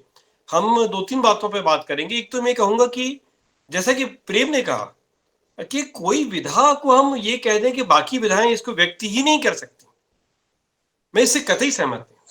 आप या तो आप कविताओं की जो नई कविताएं भी लिखी जा रही हैं उनके पास नहीं है, आप उनको पढ़ते नहीं है लगता है, या आप उनको तिरस्कार की दृष्टि से देखते हैं तो शायद हो, वरना मुझे लगता है कि कविता में, गजल में ये वाली बातें जो आप कह रहे हैं प्रतिरोध के स्वर, वो तो बहुत प्रमुखता से हैं, बहुत अच्छी कविताएं हैं। और ये अभी से नहीं, बहुत लंबे समय से, आज के समय को व्याख्यायित करने के लिए और सत्ता के विरोध में खड़े होने के लिए कविता अभी भी एक बहुत बड़ा काम कर रही है। मजेदार चीज ये है कि कविता हो, कहानी हो, उपन्यास हो, और व्यंग तो है, सब में मूल स्वर व्यंग का आ गया है। इस तरह से हम कह सकते हो कविता में व्यंग चला गया है, कि कविता भी, आज हम यूं कहें कि कविता भी शायद व्यंग के बिना, मैं छोटा आ रहा हूं और आपका कद बड़ा हो गया है, फ्रेम छोटा हो गया है सर। मैं नहीं आ पा रहा हूँ इसमें, मैं दिख नहीं रहा। आपका फ्रेम छोटा है लेकिन कद बड़ा है। नहीं, सब कद अब आ गए आपको हमेशा अपने फ्रेम के ही कद में रहना चाहिए। तो मैं ही कह रहा हूं कि मूल स्वर व्यंग का है। अभी हुआ ये है कि हर विधा का मूल स्वर व्यंग हो गया है। बड़े अच्छे कवि भी, नरेश सक्सेना का नाम लिया अभी प्रेम ने, उनकी तो कविताएं जितनी सांकेतिक हैं और जितनी जबरदस्त हैं। राजेश जोशी हैं, काम पर जा रहे बच्चे, अब इससे बेहतर व्यंग क्या होगा जो वो लिख रहे हैं, या भगवत रावत ने जो कविताएं लिखी हैं। और तब से लेके आज के आप जितनी नए कवि हैं, आप अगर पढ़ते हो, बेहद चेतन क्रांति से लेके बहुत सारे लोग बहुत अद्भुत लिख रहे हैं। ऐसा नहीं है कि हम ही अद्भुत लिख रहे हैं और हम ही व्यंग ही बहुत गजब का काम कर रहा है और बाकी तो सब यूं ही हैं, बाकी कवि खद्योत सब जयते करें प्रकाश। ऐसा नहीं है भाई साहब, बहुत मैं मान के चलता हूं, मेरे लिए सारी विधाएं बहुत कीमती हैं, बहुत महत्वपूर्ण हैं। एक से एक अद्भुत उपन्यास लिखे जा रहे हैं, बहुत अच्छा लिखा जा रहा है। बल्कि व्यंग से जो शिकायतें प्रेम ने की हैं या सैनी साहब ने कही हैं, बहुत बड़ी बात करी है। वो ये आचार्य जी ने भी कहा कि हम व्यंग को, हमने कोरोना काल को, हमने किसान को उस संवेदना से देखा ही नहीं जो व्यंग्यकार से अपेक्षा की जाती थी आमतौर पे, क्योंकि अखबार जो पूरा मीडिया है वो सत्ता के साथ हो गया। अब हमें अगर छपना है तो हमारी अगर छपास को कहीं निजात मिलेगी तो हमें लगता है कि उसके पक्ष में लिखने से ही मिलेगी। तो हम उस मीडिया के स्वर में और सत्ता के स्वर में गाने लगे हैं और व्यंग्यकार धीरे से उस कोरस का हिस्सा हो गया है जो सत्ता के साथ है। तो और हमेशा याद रखिए, बिल्कुल सही बात कही है बात कि शाश्वत विपक्ष है व्यंग्य तो शाश्वत विपक्ष है ही, इसकी भूमिका विपक्ष की है ही। और सत्ता में एक और उसमें बात जोड़ूंगा, सत्ता एक सतत विसंगतियों पे जीती है। सत्ता का खेल ही वो है, सत्ता के वो हथियार हैं, वो मुखौटे हैं। सत्ता का खेल सदियों से ऐसा है, ये अभी का नहीं हो गया है, ना ये बीजेपी का हो गया, ना कांग्रेस का हो गया, ये राजाओं से पहले जहां है सत्ता के खेल वही है, सत्ता के खेल वही है। और हमेशा कबीर, आप अगर कहते हैं आज के जमाने में ऐसा हो, तो कबीर ने भी तो धार्मिक सत्ता, आर्थिक सत्ता, और खासकर कबीर के समय से आज जो चीज बदली है मुझे लगता है वो ये है कि आज के व्यंग्यकार को बाजार को पहचानना पड़ेगा। आपको गलतफहमी कि मोदी जी या फलाने साहब या शाह साहब या ये इस जगह पे कोई महत्वपूर्ण अगर पद संभाले हुए, प्रधानमंत्री है तो कोई गृह मंत्री है तो कोई ये कौन तय कर रहा है? ये बाजार तय कर रहा है। आपको गलतफहमी कि आपने चुना है, आप किसी को नहीं चुन रहे हैं, बाजार का खेल है। बाजार आपको चुनने को मजबूर कर देता कई बार।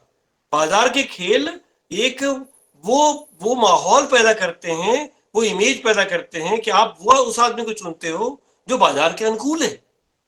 तो आज का समय इस मामले में बहुत अलग हो गया है कि बाजार और व्यंग्यकार बाजार को समझने को तैयार है। मैं ये मान के चलता हूं अभी तक कि बाजार को उस तरह से समझा ही नहीं व्यंग्यकार। बाजार वैसी छोटी चीज नहीं रह गया, बाजार का बहुत तो व्यापक कारकों में आप जाने को तैयार नहीं, आप जिन कारणों में जाने को तैयार नहीं, आप बहुत उथले राजनीति में भी जितने गहरे में परसाई और सरजी गए, आप तो उस गहराई से आपसे उम्मीद थी कि उस गहराई से सीख के आप गहराई में उतरना तो सीखते। आपने तो रहा किनारे बैठ का एटीट्यूड अपनाया, बैठ जाए किनारे बैठ के आराम से, रेत गीली भी लगे तो डरने लगे वहां तक जाने के लिए। नरेश सक्सेना की जो एक कविता मैं कई जगह कोट करता हूँ, वो हमारे व्यंग्यकारों पे सबसे बढ़िया इस समय सटीक बैठती है कि पुल पार होता है पुल पार करने से, नदी पार नहीं होती। हम जो है पुल पर खड़े होकर नदी की कविताएं लिख रहे, हम दूर खड़े होके उन संवेदनाओं से दूर, उस कोरोना में जो भुगत रहा है आदमी उससे दूर, हम जो घट रहा है बाजार के कारण। देखिए, आप बाजार को समझे नहीं, आप कोरोना को आपने जितने करीब से देखा है वो मुझे मालूम है कि महामारी भी अब कमाई का जरिया हो गई है। ये महामारी, अरे लोग रात करोड़पति हुए हैं भाई साहब, आप किस चक्कर में हैं? आप और बातें छोड़िए, उसको कौन देख रहा है? बाजार ने वो चीजें ढूंढी हैं कि इस कोरोना काल को हम कैसे अपने पक्ष में इस्तेमाल कर लेंगे, वो सत्ता उनका साथ दे रही है, सत्ता उनका साथ देगी हमेशा। बाजार के हाथ में सत्ता है। ये सारी बातों पर अभी कोरोना पे और अब केवल मजदूर के खाली पेट पर और वो जो बेचारे प्रवासी मजदूर यहाँ से वहां गए उस पर जिन्होंने लिखा, या जो किसान अभी बैठे हुए हैं आंदोलन पर, उनके पीछे की ताकतों पर जब तक आप नहीं देख के लिखेंगे कि किसान का जो आपने एक बिल निकाला है उसमें उसके बिटवीन द लाइंस क्या लिखा है, पंक्तियों के बीच जो अनलिखा छूट गया उसके अर्थ क्या है। व्यंग्यकार अगर वहां तक नहीं जाता और केवल ऊपर की बातें करके रह जाता है, उसे काजू किशमिश दिख रहे हैं और उस तरह की बातें अगर कर रहा है तो ये व्यंग्यकार का दोष कहें या व्यंग्य की समझ ही नहीं। और मुसीबत यह है कि व्यंग्य इस समय छपास ज्यादा हो गया है और ज्यादा व्यंग्यकार इसमें मुब्तला हैं कि चोर रास्ते कहाँ हैं आगे बढ़ने के। विधा को एक कैरियर बना लिया है, व्यंग्य कैरियर नहीं है कभी। अगर कोई भी विधा, कविता भी कैरियर नहीं। आप एक कैरियर बनाने के जो कैरियरिस्टिक जो लोग हैं, जो व्यंग्य की विधा में घुस गए हैं, जिन्होंने व्यंग्य को कैरियर बना के उससे कुछ प्राप्त करने की कोशिश की है कि मुझे व्यंग्य से कुछ मिल जाए, तो जो व्यंग्य में कैरियरिस्टिक जो लोग घुस गए वो शर्म की बात है। और वो फिर धीरे धीरे वो मूल केंद्र में भी आ गए। आपने बात भी की थी अभी, शायद सैनी जी ने बात की थी कि ये कुछ सीरो किस्म के व्यंगकार आ गए, छद्म व्यंगकार, जो जिन्हें व्यंग से कोई लेना देना नहीं। आज अगर कविता का ऐसी बाजार आ जाए तो कविता में चले जाएंगे, उन्हें बाजार से मतलब है, वो अपना बाजार बना रहे हैं, अपना बाजार बना रहे हैं व्यंग का। तो बहुत सारी चीजों के बीच व्यंग इस समय घेरा हुआ है, और उसमें सच्चा व्यंग निकल पाना और उसको पहचान कर पाना बहुत कठिन हो रहा है, बहुत कठिन हो रहा है। हम बहुत सारी अपने ओछे छोटे छोटे स्वार्थों को पूर्ति के लिए हम गलत लोगों को आगे बढ़ा रहे हैं व्यंग में, ये भी हो रहा है। आपको खूब पता है ये खराब व्यंगकार है, आपको खूब पता है इसको व्यंग आता ही नहीं, इसका कुछ नहीं है, पर आप क्योंकि इससे कुछ मिलना है मुझे, हम बहुत बहुत छोटी चीजों में उलझ गए। हमने व्यंग को अगर स्वार्थ साधना, अगर हमने व्यंग को कैरियर बनाने का तय कर रखा है, तो ये व्यंगकार को तय कर रहा है कि वो व्यंग के साथ क्या कर रहा है। मुझे लगता है कि व्यंग को बख्शिए, व्यंग कुछ लोग अगर व्यंग को बख्श दें ना रमेश जी, तो व्यंग का भला हो जाए। तो बड़ी बड़ी बातें करना और छोटी छोटी हरकतें करना व्यंग में बहुत आम हो गया है। व्यंग को की चिंताएं नहीं है, चिंता को जब व्यापार बनाने से कुछ मेरा कद बढ़ेगा, तो चिंता को व्यापार मत बनाइए। आप व्यंग में फतवेबाजी को व्यापार मत बनाइए, अच्छा व्यंग लिखिए, अच्छी बात बताइए लोगों को, और गलत आदमियों को मत बढ़ने दीजिए, तो शायद व्यंग विधा का भला होगा। व्यंग विधा ही इस समय की मूल विधा हो रही है। उसका कारण ये कि समय जरा बहुत जटिल हो गया है। इतना जटिल समय, और जटिल क्यों हो गया है, ये सारी इंटरनेट और सारी दुनिया जो ग्लोबलाइजेशन हो गया है, सब एक हो गए हैं, पूरी दुनिया बढ़ गई है, पूरी दुनिया एक हो गई है, उसके कारण से जटिलताएं आई हैं। 50 तरह की सभ्यताएं और सब एक साथ एक मंच पर जैसे आ गई हो, तो उसके साथ जो कॉन्फ्लिक्ट्स होंगे वो व्यंग को पैदा कर रहा है। तो व्यंग की जिम्मेदारी बहुत है, बड़ी जिम्मेदारी है।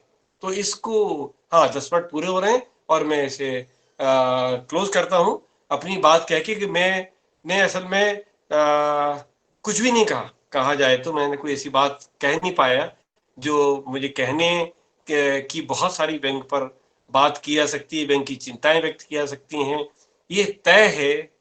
और ये प्रश्न पूछना ही नाजायज जैसा लग रहा है मुझे कि व्यंग ही क्यों। हमसे आप आज पूछ रहे हैं, उससे 50 साल बाद, 50 साल से करीब व्यंग लिख रहे हैं हम, और आप पूछे कि व्यंग ही क्यों, तो अब है व्यंग ही लिख रहे हैं भाई साहब। अब हमसे, हमारे बस की और दुनिया को देखने का और कोई तरीका नहीं है। हम व्यंग को, बस व्यंग को ही ऐसे देखते हैं, हम दुनिया को व्यंग की नजर से ही देखते हैं, ऐसा भी कह लें। और मुझे लगता है हर संवेदनशील लेखक आज की तुलना में, इसीलिए मैं कह रहा हूं कि हर विधा में व्यंग घुस गया है और व्यंग का स्वर मूल स्वर हो गया है, क्योंकि देखने का तरीका, वो व्यंग की दृष्टि के बिना इस समय को समझा नहीं जा सकता। इस समय को समझने की एकमात्र दृष्टि में लगता है व्यंग की दृष्टि। तो व्यंग, इसीलिए व्यंग। तो आप कहते हैं व्यंग ही क्यों, मैं कहता हूँ इसीलिए व्यंग। जी, धन्यवाद। बहुत धन्यवाद सर। समय को देखने का जो सर्वाधिक कारगर नजरिया आपने बताया कि वो व्यंग ही है जो सबसे ज्यादा कारगर तरीके से देखने में सक्षम है, तो बहुत धन्यवाद। और जैसे जैसे समय बढ़ रहा है तो मैं अगले वक्ता की ओर चलता हूँ। आप जी कुछ कहना चाहते हैं सर? नहीं, मैं कुछ, अच्छा, ठीक है। तो माइक को ऑफ कर रहा हूँ जी। जी, कोई बात, धन्यवाद सर।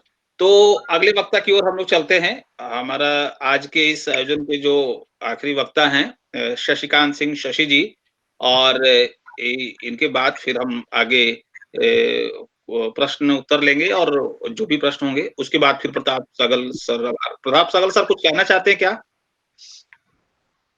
अभी नहीं, बाद में।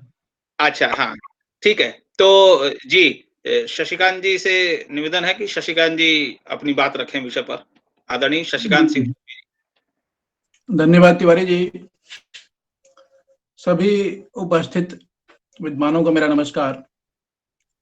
और व्यंग पर बोलना और आदरणीय ज्ञान जी के बाद ये तो एक सजा की तरह है। और मुझे शिकायत है कि जो बातें करनी चाहिए। देखिए वो सारी बातें बाजार की जो बात कर रहे हैं ना ज्ञान सर, इसको सही में आज व्यंग की जरूरत इसलिए है, मुझे लगता है कि इस विषय का जो अर्थ है कि व्यंग ही क्यों, शायद इसका अर्थ यह है कि व्यंग की जरूरत क्यों। व्यंग की जरूरत इसलिए कि आज वो समय है जब आप उपभोक्तावाद से, बाजारवाद से बुरी तरह से घिरे पड़े हैं। आप एक ऐसे चक्रव्यूह में घिरे हैं जहां आपको प्रवेश तो आप कर गए हैं, आपको निकलना नहीं आता। ऐसे में व्यंग्यकार का बहुत बड़ा दायित्व है, लेकिन दायित्व के साथ साथ उसको अपने हथियार भी मांझने पड़ेंगे। मैंने सब लोगों का सुना, सारे आदरणीय लोग हैं, मैंने उनसे सीखा बहुत कुछ। हथियार मांझने का अर्थ है कि आपको पढ़ना पड़ेगा चीजों को, अर्थशास्त्र को, समाज को, इतिहास को, चीजों को देखना पड़ेगा, क्योंकि आपके चारों तरफ एक ऐसा ताना बाना बुन दिया गया है कि आप उसमें घिर गए हैं। आज जिस कृषक बिल की बात हो रही है, क्या ये 2020 में आया है? ये भाई साहब 1991 में जब आपने नई आर्थिक नीति को स्वीकार किया, उस समय ही ये तय था कि हर 10 साल पर आपको ये एक इस नीति का मूल्यांकन करना होगा और धीरे धीरे आपको अपने सारे बाजार खोलने पड़ेंगे।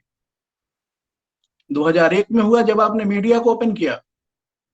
उस समय भी इस बात की चर्चा थी कि जब प्राइवेट मीडिया आएगी, निजी चैनल आएंगे, तो वो समाचार वाचन नहीं करेंगे, समाचार का व्यापार करेंगे जो अब हो रहा है।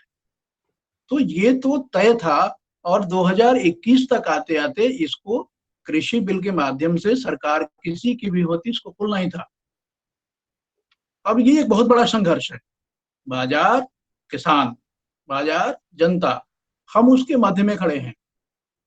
बहुत अच्छा ज्ञान सर ने कहा कि आपको ये लगता है कि आप चुनते हैं, नहीं, ये बाजार तय करता है, आपके बजट बाजार तय कर रहा है, आपकी चीजें बाजार तय कर रहा है। हम और आप कहाँ हैं? और उसके बावजूद उसकी बहुत बड़ी पीछे एक तरह दी है, बहुत सारी। आप हम बहस किसान पर करने की बजाय अगर कृषक बिल पर करें तो बहुत सारी बातें आती हैं खुल के। हमने आपने जो एक तय था कि एक व्यक्ति कितना संचय कर पाएगा, एक व्यापारी कितना खरीद, उसको हटा दिया गया। न्यायालय में जाने का किसान का रास्ता बंद कर दिया गया। और सबसे बड़ी बाधा क्या थी? सबसे बड़ी बाधा थी न्यूनतम समर्थन मूल्य की, उसको खत्म क्यों किया गया? ये 2006 के दोहा सम्मेलन में जो कृषि सम्मेलन हुआ था, उसमें ये तय किया गया था कि जो 3 प्रकार के, ये ग्रीन बॉक्स, रेड बॉक्स, ये सारी जो चीजें हैं, येलो बॉक्स और ग्रीन बॉक्स में जरूरत के सामान है, चूंकि भारतीय कृषि पूरी दुनिया के लिए चुनौती है, उसको धीरे धीरे आप कम करें। तो हम वहां घिरे पड़े हैं और हमें उनसे जूझना है। तो एक व्यंग्यकार के तौर पर हमारी बहुत गहरी समझ होनी चाहिए अर्थशास्त्र के बारे में, बाजार के बारे में, इतिहास के बारे में। दोस्तों, ये जो आप कह रहे हैं ना, एक मानसिक गुलामी की ओर हम धीरे धीरे बढ़ रहे हैं, इसमें किसी का दोष नहीं है।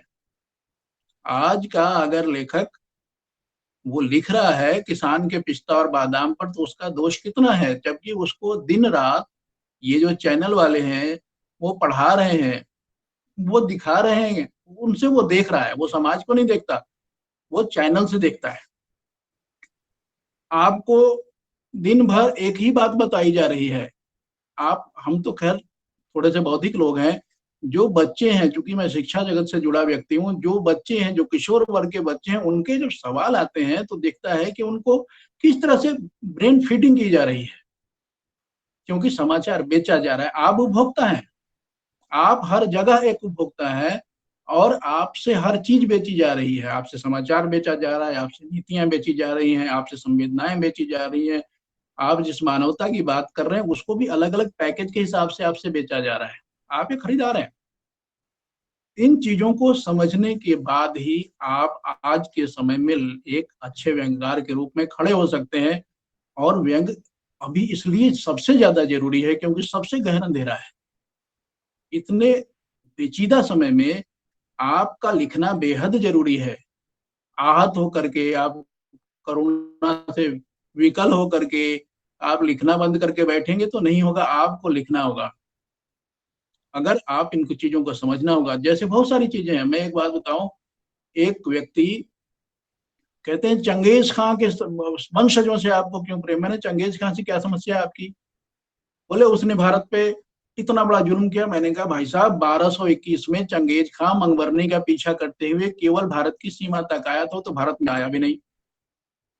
और तैमूरलंग ने जो हमला किया, मैंने कहा तैमूरलंग की लड़ाई उस समय दिल्ली का जो शासक था उसके साथ थी, वो भी मुसलमान था। एक मुसलमान बादशाह ने दूसरे मुसलमान बादशाह पर हमला किया, हिंदू धर्म पर हमला नहीं था।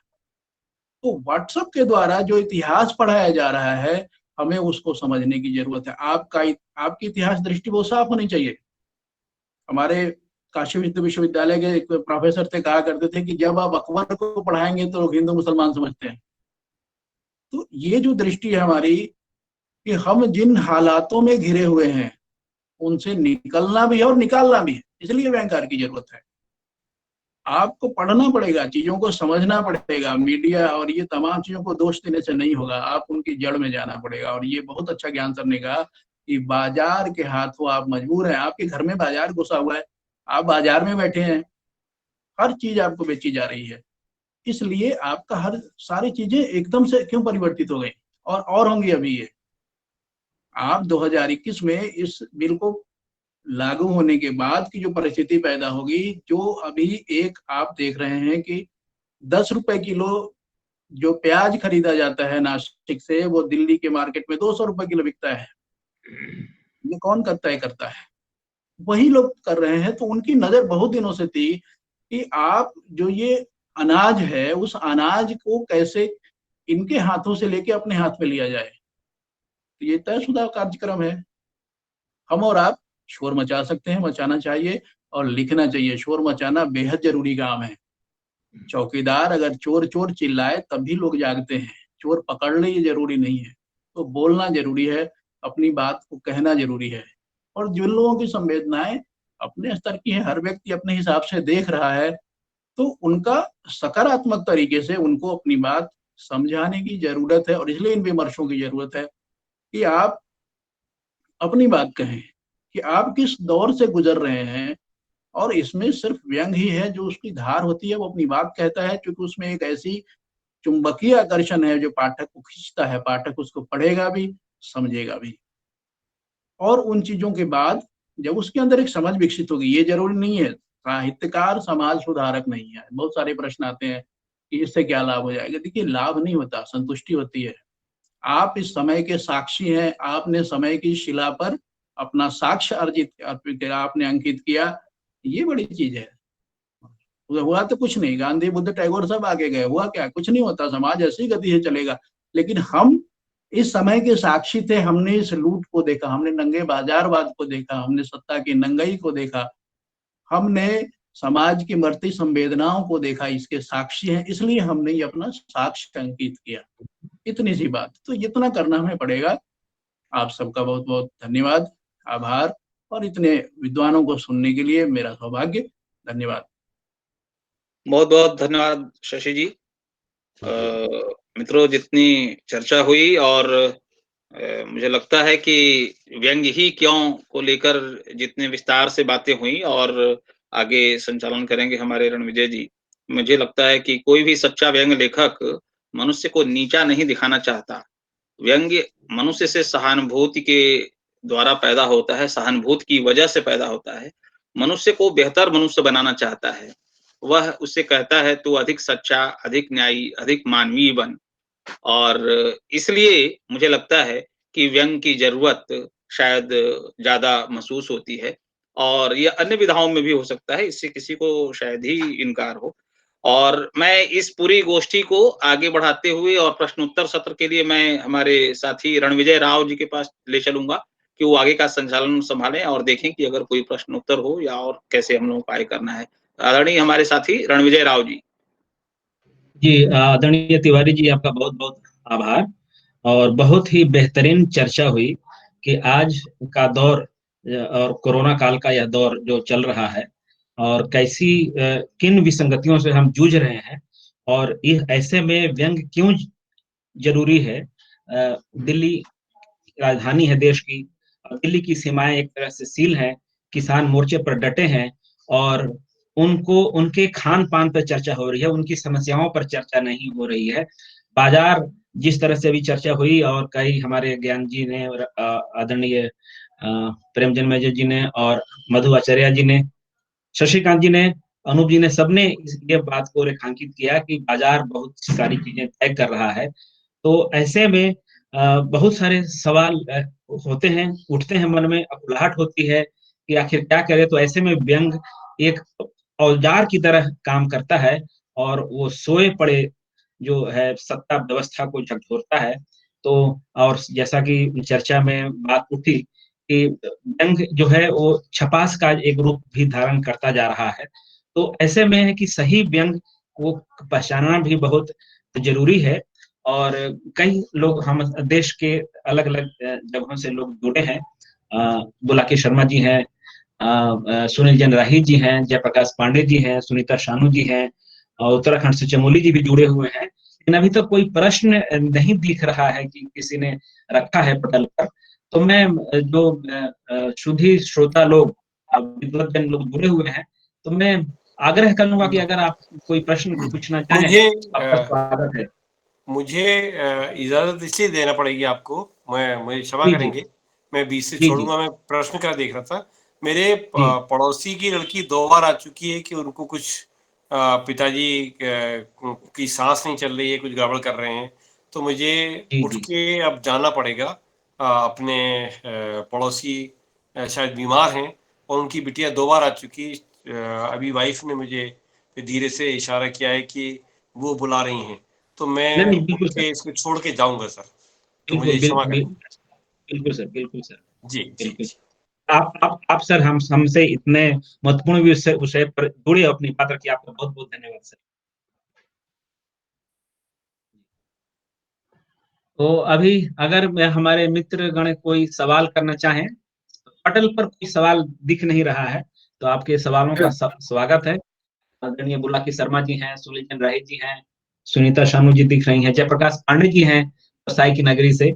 तो राणा विजय जी, जी, जी, अगर अनुमति दे, सवाल नहीं है मेरा, एक जी, जी, चिंता है, मतलब एक चीज जी, जी, जाहिर करें सर। एक आध मिनट में बातचीत करता हूँ। जी, जी, क्या है अभी ये किसान आंदोलन में जो चीज, जो रचनाएं आई हैं और जिनसे जी, पूरे व्यंग जगत में मतलब एक चिंता का विषय हो गया है। और ऐसे लोगों पे लोग बात भी कर रहे हैं, जो सब अपने ढंग से वो हो रहा, मुझे उससे नहीं है कि लोग अपने अपने ढंग से सोचते हैं, अपने अपने ढंग से लिखते हैं। किंतु मेरा चिंता यह है कि जो लोग पढ़ रहे हैं, जो उस चीज को समझ रहे हैं और उनको वो लोग कि ये व्यंग भटक रहा है, व्यंग शोषितों पे शोषक का पक्ष ले रहा है, किंतु हम लोग चुप क्यों हैं, उन पर बात क्यों नहीं हो रही। मतलब मेरा ख्याल, मैं ये सोचता हूं कि जो हो रहा है, वो जो कर रहे हैं, वो अपनी, उससे ज्यादा हम जो चुप बैठे हुए हैं वो ज्यादा पाप कर रहे हैं, ऐसा मेरा सोचना है। अब कोई जी, भी जी, सवाल लीजिए। जी, जी, धन्यवाद। धन्यवाद, बिल्कुल सही सर आपने रखी, अपनी बात रखी। कोई और कोई सवाल पूछना चाहें हमारे बुलाकी शर्मा जी, सुनील जैन राही जी? ये कहना है सुनील कि जी, काफी जी, लोग यहाँ पे बैंक के बारे में जानते हैं, कोई टिप्पणी करना चाहें अपनी तरफ से इस विषय पे, वो भी कर सकते हैं, जरूरी नहीं सवाल हो। मतलब जी, जी, बुलाकी बिल्कुल सर। जैसे लोग हैं, वो कोई इस विषय को लेकर टिप्पणी भी कर सकते हैं, छोटी सी। हाँ, समय सही। समय आप तय कर ले कि कितनी देर में अपनी बात कहें, बाकी आप लोगों पर है। जी, जी, बिल्कुल सर। अगर अगर अगर कोई टिप्पणी करना चाहें तो 2-3 मिनट में अपनी बात आप रख सकते हैं। आदरणीय राजशेखर बुलाकी शर्मा जी दिख रहे हैं, जुड़े हुए हैं। राजशेखर जी ने एक टिप्पणी लिखी है, उसके बारे में बात कर लीजिए चैट बॉक्स में। जी, जी, राजशेखर जी ने लिखा है कि किसानों के प्लेट में काजू पिज्जा देखने वाले व्यंग्यकारों को आप कुछ संदेश देना चाहेंगे क्या? आदरणीय प्रेम सर कुछ इस पर टिप्पणी करेंगे? संदेश तो सभी लोगों ने यहाँ दे दिए हैं। और अभी तुमने भी बताया, रणविजय भी बता रहे थे कि किस तरह से, और आरंभ से हम लोगों की चिंता यही रही है कि वंचितों पर कभी व्यंग नहीं होना चाहिए। और मेरा सिर्फ मानना यह है कि जो कमरों में बैठकर ये चर्चा करते हैं या इस तरह की प्रश्न करते हैं, वो एक बार जाके अगर उनको लगता है कि इसमें कुछ नहीं है और वहाँ वो आनंद ले रहे हैं, तो 2-3 रातें जाके वहाँ पे गुजारें और देखें कि किस तरह का आनंद वहाँ पर मिलता है। उस आनंद को लें, फिर उसके बाद उस आनंद के बारे में लिखें तो ज़्यादा बेहतर है। ये जी जी बिल्कुल, धन्यवाद सर। आदरणीय शशिकांत जी, कृपया इस पर आप अपनी टिप्पणी दें। किसानों के प्लेट में काजू पिज्जा देखने वाले व्यंग्यकारों को आप कोई संदेश देना चाहेंगे क्या? कुछ कहना चाहेंगे इस पर टिप्पणी आपकी? जी, उनसे निवेदन करना चाहेंगे कि व्यंग न लिख के व्यंग का ज्यादा भला करेंगे वो। जी धन्यवाद सर, धन्यवाद सर, बहुत बढ़िया सर, बहुत सटीक टिप्पणी सर। और एक जयप्रकाश पांडे जी ने कहा कि बाजार के पास रिमोट है। तो आप लोगों ने इस बात पर अपनी बात रखी और बहुत सधे तरीके से रखी आप सब ने। तो सही में आज बाजार सब कुछ तय कर रहा है।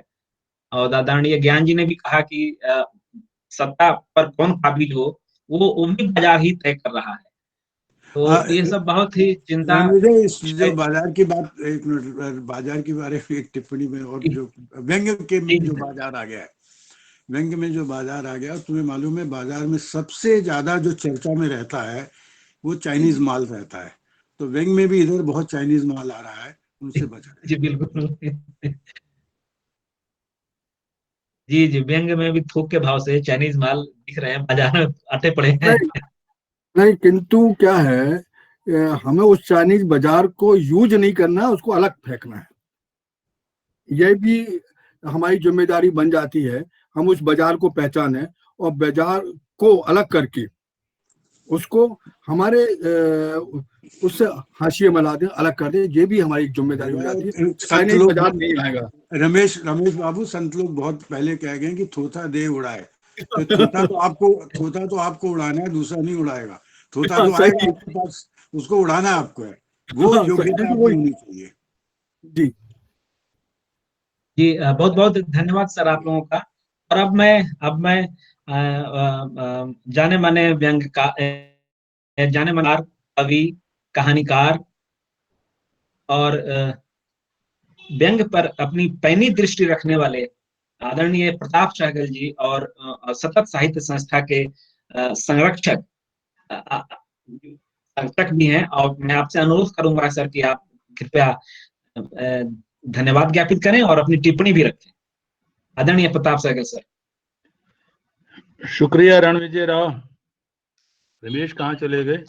मैं हूं सर, यहीं पे हूँ। अच्छा, शुक्रिया रमेश जी। दरअसल पहले तो सब लोगों का आभारी हूँ कि हमारी एक दिखाई नहीं दे रहे मुझे, पता नहीं क्या, पता नहीं अभी इन लोगों ने मुझे कहाँ रोक रखा है। आवाज तो सुनाई दे रही है ना? आवाज सुन रही है पर दर्शन नहीं हो रहे। नहीं हो रहे तो आवाज से ही काम चलाइए। चलिए।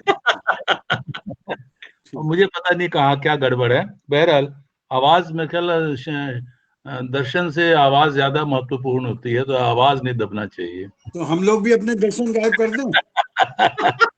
तो मैं सबसे पहले सब लोगों का, जितने भी मेरे दोस्त हैं, उन सबसे उनका आभार तो इस बात के लिए कि हमारे एक बार कहने पर वे सब लोग जुड़े, ना सिर्फ जुड़े बल्कि बहुत ही गंभीरता के साथ इस विषय को लिया।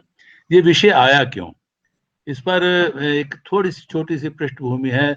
रमेश तिवारी चाहते थे कि व्यंग पर चर्चा हो। मैंने कहा व्यंग पर चर्चा बहुत होगी, व्यंग की अति हो गई।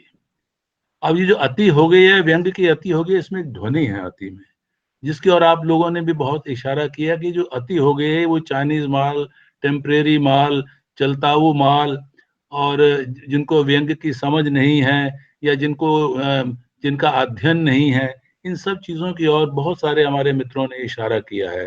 शशिकांत ने किया है, प्रेम ने किया है, ज्ञान ने किया है, सब अपने अपने तरह से। और एक और बहुत सारी बातों का जवाब ज्ञान ने भी दे दिया था। जैसे आशा जी की इस बात से मैं थोड़ा सा आशावादी जो है सहमत नहीं हो पा रहा था कि वो केवल ये मानकर चल रहे थे कि व्यंग में ही सब कुछ हो सकता है, बाकी विधाओं से कोई कंपटीशन करने की जरूरत तो है नहीं। हर विधा अपनी जगह अपना काम करती है और कर रही है, और मैं कहूँ कि नाटक से बड़ी कोई विधा नहीं, और नाटक जो है वो जितनी उसकी पहुंच है और जितना वो पकड़ता है स्थितियों को, और जो आपकी व्यंग विद्रूपताएं और विसंगतियां हैं, और जितना वो सत्ता के विपक्ष में खड़ा होता है और कोई विधा खड़ी होती ही नहीं, तो ये व्यर्थ है। क्योंकि हर असल में महत्वपूर्ण तो ये है कि जो लिख रहा है लेखक, उसकी दृष्टि क्या है। विधा कोई भी हो, अगर उसकी दृष्टि सत्ता के विपक्ष में खड़े होने की उसमें शक्ति ही नहीं है, अगर उसमें वो दृष्टि ही नहीं है, तो वो कोई भी विधा लिखे वो वही लिखेगा। तो इसलिए ये मुझे नहीं लगता कोई प्रतियोगिता की जरूरत है कि हर विधा अपनी जगह अपना काम कर रही है। एक जगह और भी कुछ शुरू शुरू में किसी ने बात कही थी, एक तो ये कटाक्ष और व्यंग को बड़ा अभी मुझे लगा कि शायद उसमें बड़ा मिक्सअप हो रहा है कि कटाक्ष को भी जैसे व्यंग मान लिया गया है, मान लिया जाता है। कटाक्ष तो व्यंग नहीं है ना, कटाक्ष तो एक अलग, वो तो झगड़े करवाता है, लड़ाइयाँ करवाता है, व्यंग झगड़े नहीं करवाता। व्यंग तो आपको, जिसको संवेदनशील करता है, वो आपको सोचने के लिए विवश करता है। जिन चीजों पर आपने सोचा हो उस दृष्टि से ना सोचो, आपको सोचने की एक नई दृष्टि देता है। तो व्यंग का तो ये काम है, वो झगड़े नहीं करवाता। बहरहाल आज जो मेरे मित्र बहुत सारे बातें सामने आई हैं, बहुत सारे सवाल भी सामने आए हैं, और हमारे यही एक कोशिश थी कि जो व्यंग्यकार हैं वही बैठकर सोचें कि व्यंग क्यों लिखा जा रहा है, इतना इतना व्यंग क्यों आ गया है।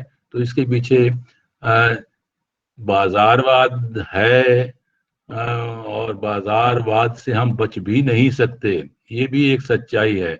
लेकिन उस बाजारवाद से उन रचनाओं को या उन लोगों को या उस माल को आपने कैसे बाहर करना है और सही माल की पहचान करनी है या करवानी है, ये भूमिका मुझे लगता है कि हम लोगों की हो सकती है और होनी भी चाहिए, कि उसकी कम से कम पहचान हो, व्यंग कहाँ है और क्या नहीं है और कहाँ नहीं है, और उसके किन मूल्यों के पक्ष में वो खड़ा है और किन मूल्यों के बहुत, मैं तो खैर वो पढ़ा नहीं, मुझे नहीं पता कहाँ पर किसने लिखा ये काजू वाला व्यंग, और आई डोंट नो, मैंने नहीं पढ़ा वो। लेकिन जिसने भी लिखा है, मैं तो बिल्कुल यहाँ बिना, मैं जानता ही नहीं किसने लिखा है, लेकिन मैं उसकी निंदा करना चाहता हूँ।